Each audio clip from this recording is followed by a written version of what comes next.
Morning everyone. দিনটা ছিল শনিবার একটা সকালের, আর সেই মুহূর্তে আমি বাড়িতেই ছিলাম। তো সকাল সকাল স্নান করতে আমি মন্দিরে যাই শনিবার। তো সেদিনও চলে গিয়েছিলাম আমাদের ওখানে যে সিদ্ধেশ্বরী মা কালীর মন্দির আছে সেখানে।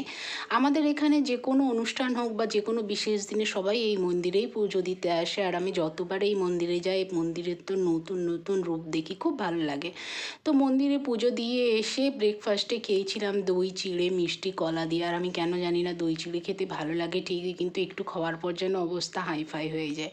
দুপুরের লাঞ্চটা একদমই নিরামিষ ছিল, যেহেতু শনিবার ছিল। খাওয়া দাওয়ার পর এখানে দেখলাম হঠাৎ করে কুলফি বিক্রি করতে এসেছে। তো ভাবলাম আমি দুটো কুলফি নিই। তো কিন্তু কুলফিগুলো না একদমই খেতে মোটামুটি ছিল, খুব একটা ভালো ছিল না। এরপর বিকেলবেলা বানিয়েছিলাম আমের আচার, যেটার রেসিপি আমি খুব শীঘ্রই দেবো।